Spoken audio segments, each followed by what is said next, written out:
Selamat pagi pemirsa, apa kabar Anda di pagi hari ini? Senang sekali, saya Graciela Taime dapat menjumpai Anda dalam Berita Papua. Sejumlah berita menarik dan teraktual telah berhasil dirangkum tim redaksi kami. Berikut 3 berita utama hari ini.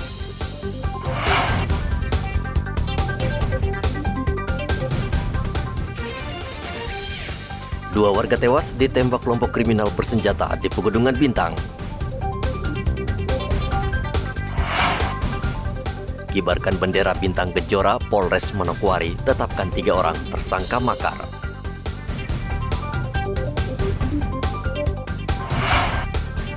Polisi larang pendukung tim Piala Dunia konvoi.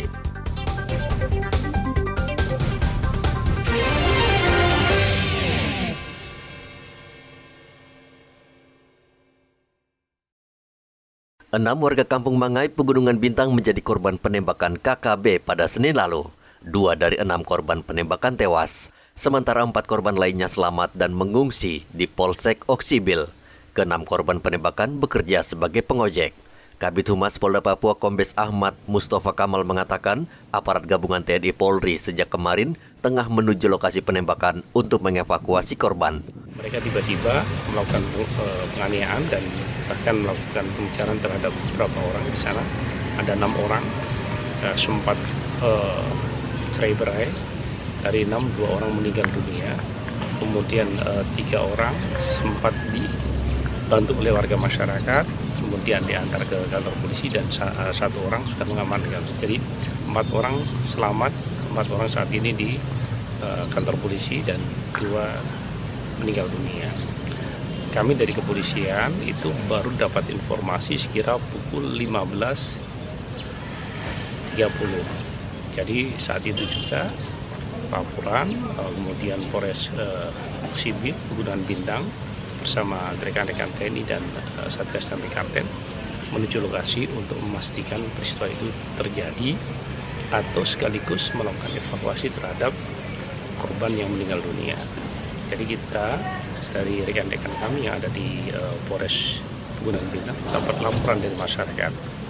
Memang waktunya sudah cukup sore menjelang maghrib, sehingga rekan-rekan sangat hati-hati agar semua tim yang menuju lokasi dapat selamat. Jenazah La Aman dan La Usu saat ini masih menunggu dievakuasi di lokasi kejadian. Penembakan terhadap warga sipil sudah sering terjadi. Teror ini dilakukan KKB untuk menakut-nakuti warga pendatang agar segera angkat kaki dari tanah Papua. Penembakan yang terjadi Senin lalu di Pegunungan Bintang diduga dilakukan KKB, kelompok Ngalum Kupel. Dari Jayapura, Papua, Hendra melaporkan.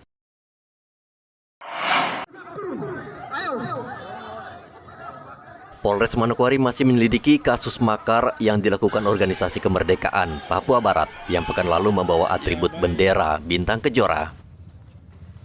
Polres Manokwari akan mendatangkan saksi, baik ahli bahasa dan pidana, berasal dari Yogyakarta untuk memeriksa perkara tersebut. Kapolres Manokwari AKBP Parasian Herman Gultom mengatakan surat perintah dimulainya penyidikan sudah dikirim dan ketiga pelakunya sudah ditahan.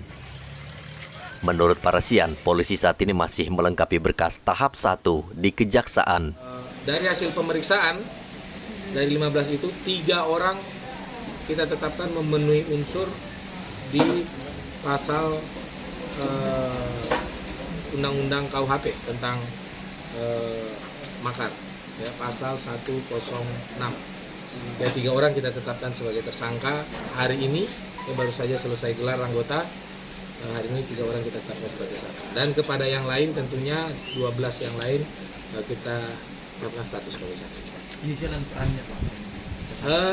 Oke. Secara inisial dari 3 orang ini yaitu AN, ini aktor utama selaku penghubung antara Manokwari ataupun Papua Barat ataupun Papua dengan yang disebut sebagai presiden, yang diakui oleh AN ini sebagai presiden daripada NRW PNG, ya, NRW PNG, dan beliau ini selaku penghubung di sini.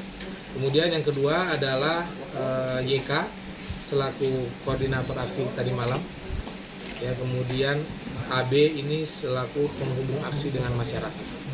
Ya, koordinator, kemudian ada yang mencari penghubung, karena masyarakat yang datang kemarin itu informasinya ada tidak hanya dari Manokwari, tapi juga ada dari Kaimana, ada dari Fafak, dari Maibrat. Polisi saat ini masih menyelidiki tersangka lain yang disebut sebagai presiden. Polisi juga masih menyelidiki anggaran yang digunakan dalam aksi tersebut yang diduga difasilitasi pihak tertentu. Edi Musahidin melaporkan dari Manokwari, Papua Barat.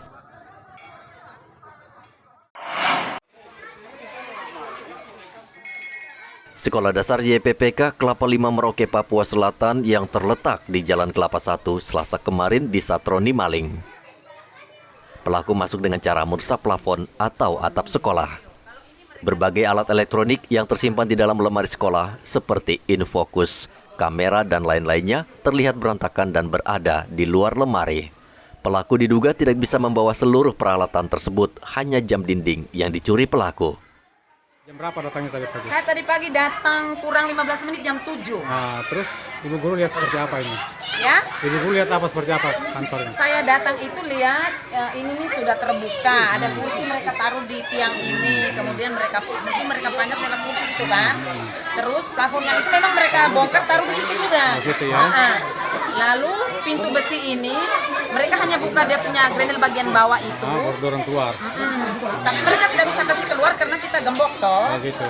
Nah, sedangkan pintu bagian dalam itu mereka paksa tolak, artinya terbuka. Iya, iya. Lalu kita ini, mereka juga mungkin karena lewatnya ini, kita tidak tahu bahwa di dalam itu, kita dari sini lihatnya sudah begini ya. berantakan di dalam. Apa yang diambil Bu? Yang hilang apa saja? Sebenarnya yang diambil cuma jam saja. Jam dinding saja ya.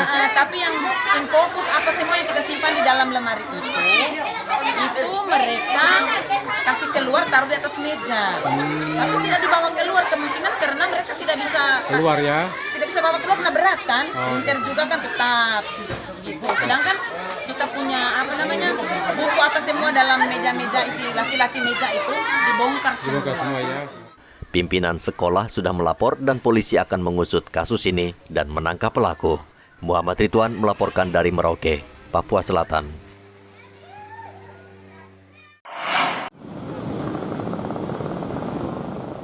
Piala Dunia Qatar 2022 memberikan hiburan tersendiri bagi warga Merauke. Menjelang perempat final, kemeriahan semakin terasa. Warga yang mendukung tim kesayangan menggelar pawai keliling Merauke hampir setiap malam. Tidak jarang, euforia Piala Dunia sering menyebabkan kecelakaan lalu lintas, sehingga banyak korban berjatuhan dan harus dirawat di rumah sakit. Polisi Satuan Lalu Lintas akan bertindak tegas melarang pawai, karena selain menyebabkan kecelakaan, juga mengganggu warga yang sedang beristirahat. Kepada seluruh pecinta olahraga khususnya sepak bola, euforia bola ini Piala Dunia, saya harapkan kepada seluruhnya pecinta sepak bola jangan melakukan ugal-ugalan ataupun euforia bola jangan terlalu berlebihan di jalan, karena memang kemarin dampak daripada euforia bola ini banyak sekali kecelakaan, sehingga kita menghimbau jangan melakukan pawai ataupun kebut-kebutan di jalan untuk kemenangan dari suatu tim sepak bola. Jumlah anggota polisi yang minim memang sulit memantau warga, apalagi pawai dilangsungkan tengah malam. Muhammad Ridwan melaporkan dari Merauke, Papua Selatan.